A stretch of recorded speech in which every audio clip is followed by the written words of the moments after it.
Good morning. Good morning, Mr. President. Good morning, Madam Ambassador, who is with us this morning, Madam Ambassador.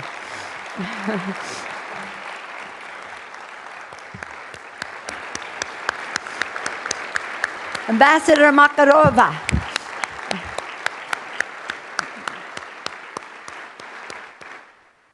Mr. President, it is my honor to present to you the Congress of the United States, which has great respect and admiration and appreciation for your courageous leadership.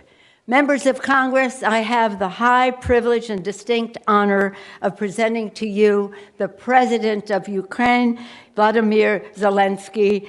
Slava Ukraina! Slava Ukraina!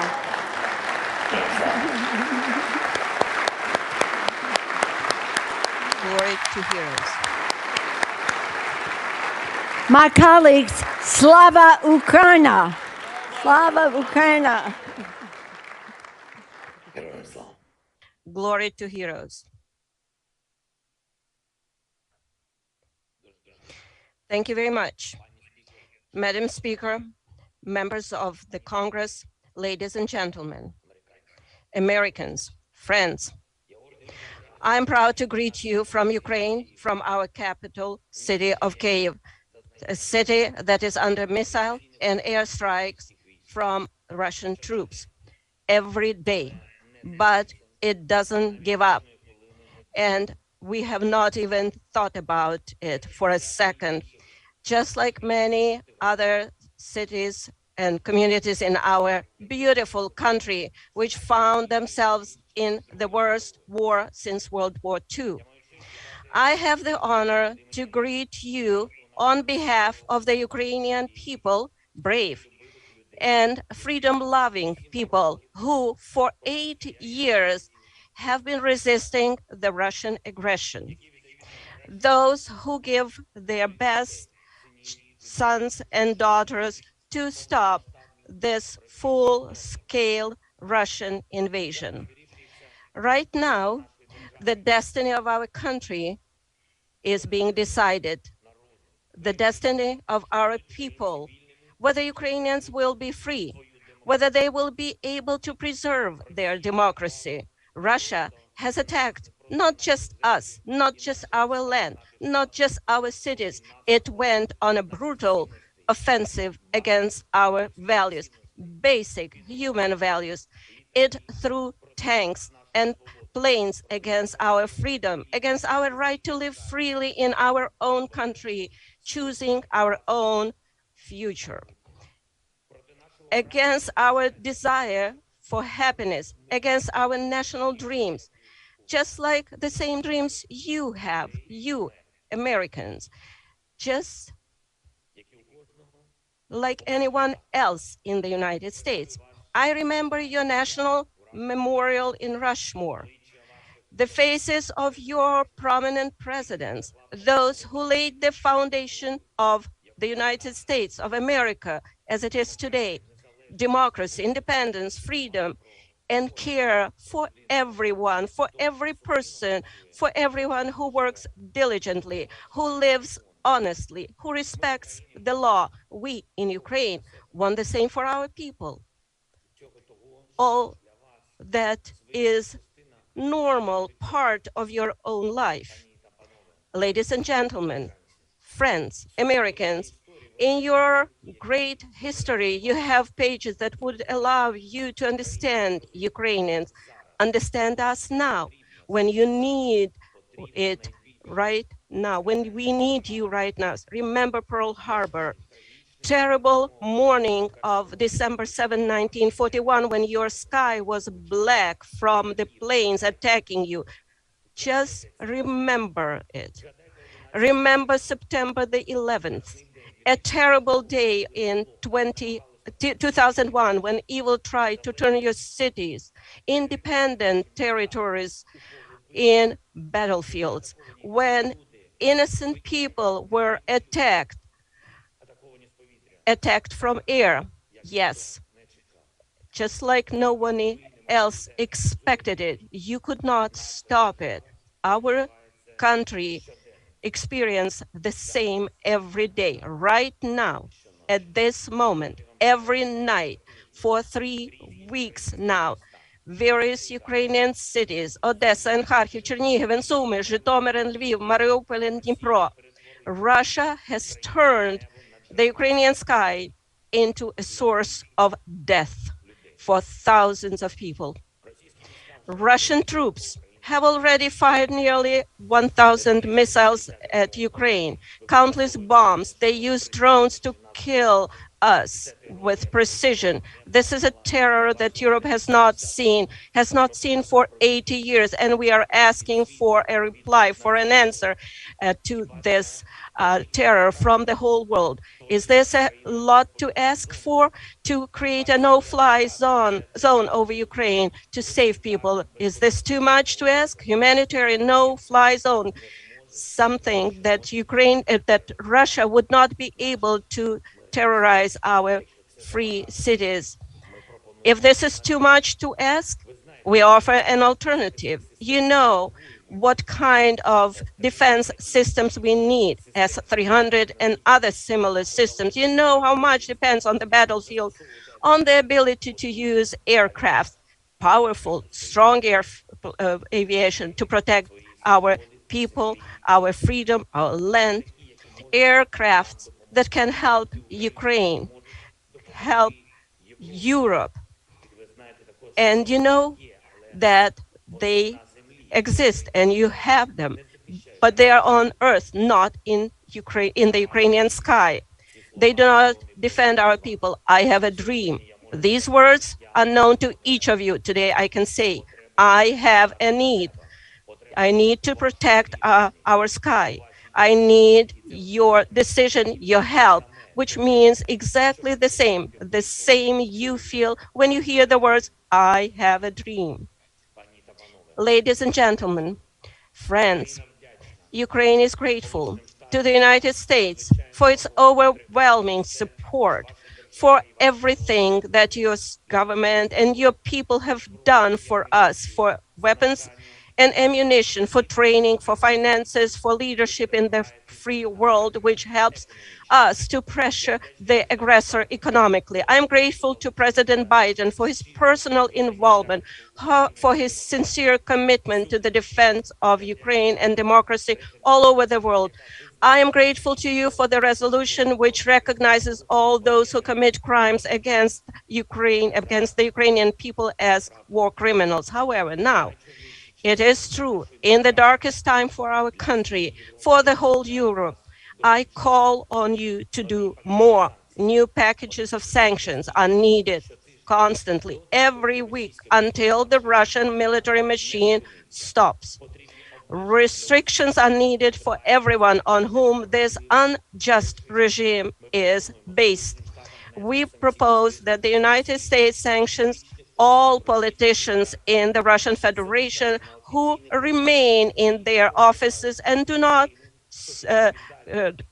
cut ties with those who are responsible for the aggression against Ukraine, from State Duma's members to the last official who has lack of morale to break the state terror. All American companies must leave Russia from their market, leave their market immediately, because it is flooded with our blood. Ladies and gentlemen, members of Congress, please take the lead. If you have companies in your districts who finance the Russian military machine leaving business in Russia, you should put pressure. I am asking to make sure that the Russians do not receive a single penny that they use to destroy people in Ukraine. The destruction of our country, the destruction of Europe. All American ports should be closed for Russian goods.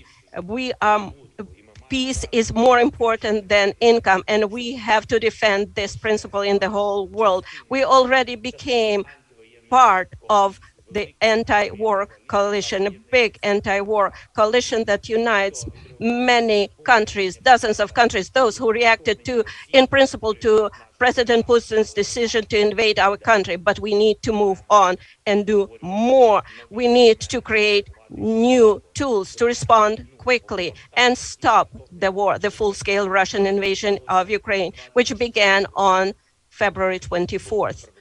And it would be fair if it ended in a day, in 24 hours, that evil would be punished immediately. Today, the world does not have such tools. The war of the past have prompted our predecessors to create institutions that should protect us from war, but they unfortunately don't work.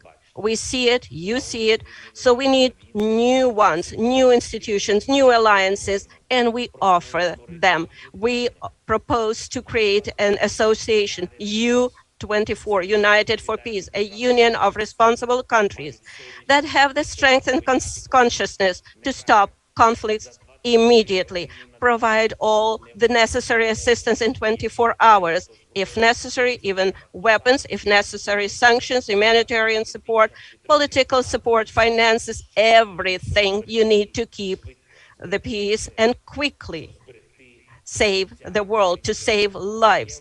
In addition, such association, such union could provide assistance to those who are experiencing natural disasters, man-made disasters, who fell victims to humanitarian crisis or epidemics. Remember how difficult it was for the world to do the simplest thing, just to give vaccines against COVID to save lives, to prevent new strains. The world spent months, years doing things like that, much faster, to make sure there are no human losses, no victims. Ladies and gentlemen, Americans, if such alliance would exist today, that is U24, we would be able to save thousands of lives in our country. In many countries of the world, those who need peace, those who suffer inhumane destruction.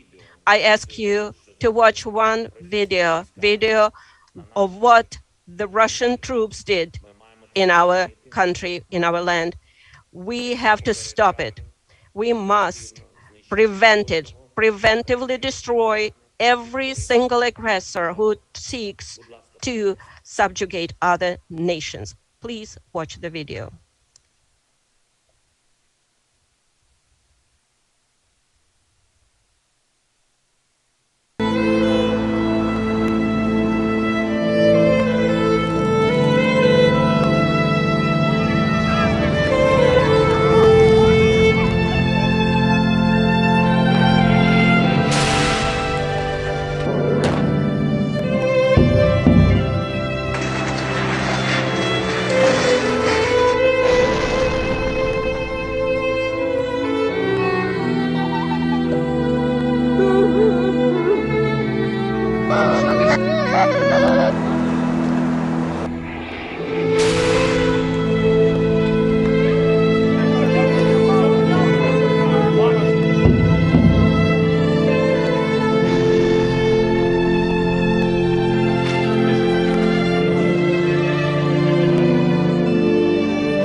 And in the end, to sum it up, today it's not enough to be the leader of the nation.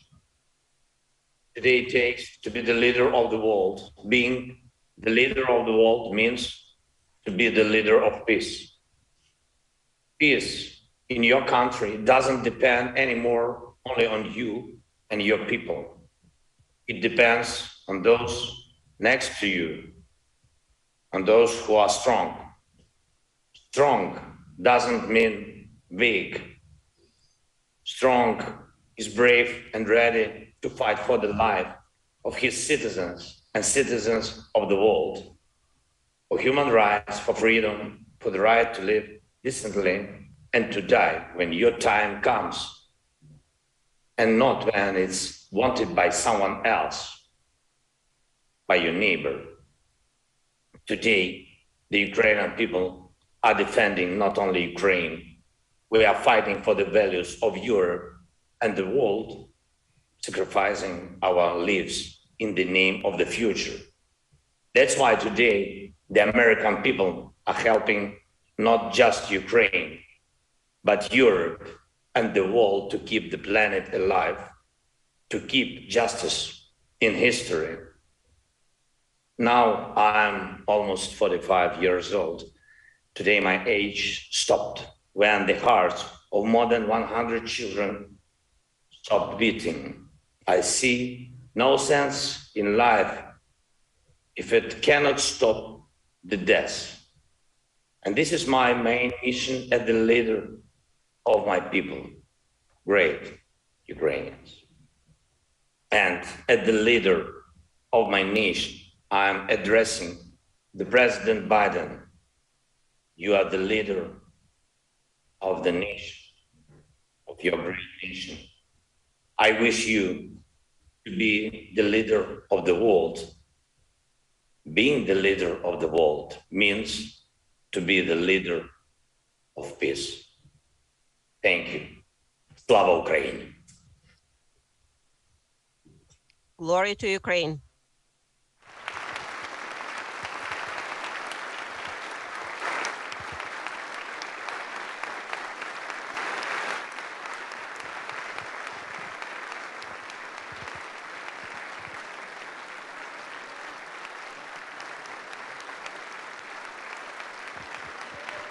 Thank you for your support.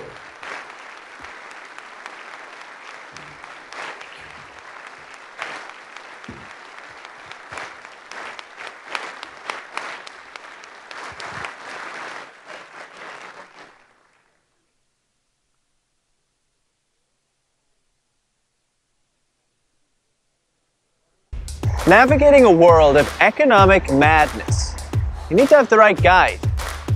What do today's decisions mean for your tomorrow? We ask why. What's the alternative? Uncover the deeper reasons and the hidden influences, and highlight the real opportunities for profit. At Entity Business, we connect the dots for you. Good evening. Thanks for joining us. At The Nation Speaks, we don't just scratch the surface. We want to go wide and deep.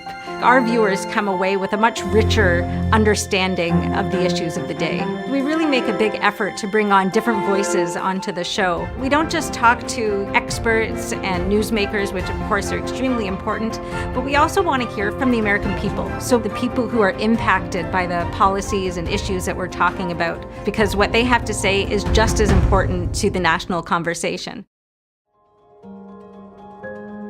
Factual, honest news. Not biased, but completely straightforward. You're not emotionally going up and down. Bringing morality back to newspapers. The honest, old-fashioned journalism. You're presenting the facts and letting the reader decide. The Epoch Times is a fearlessly independent news media that publishes in 35 countries and 21 languages. Truth and tradition is our motto. Founded as an antidote to communist propaganda, today we're quickly becoming a household name across America. Our subscribers thank us for our relentless and unbiased coverage. I've been part of the Epoch Times for nearly a decade because I've seen there's no other major media outlet in the world as devoted to real journalism. The Epoch Times has never had any corporate or political agenda. We only serve our readers, and we'll stay that way, no matter what.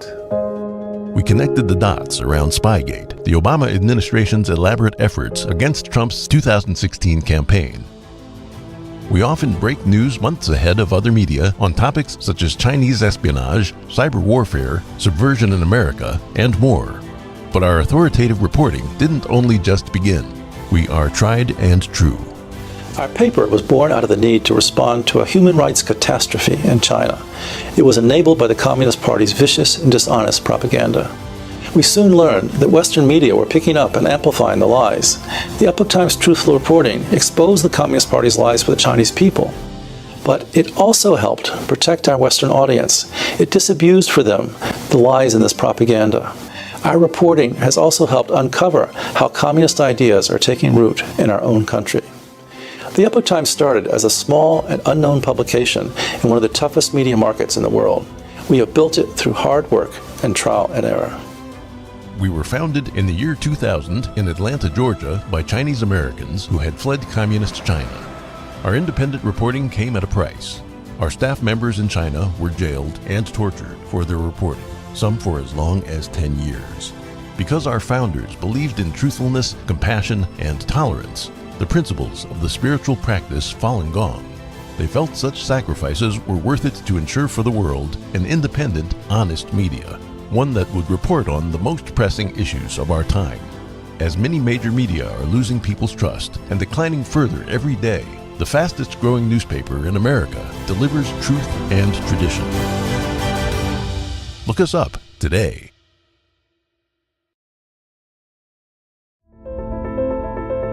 Good evening. Thanks for joining us. There's reporting that can be trusted. There are programs that can inspire every generation. There is a television network worth watching and sharing.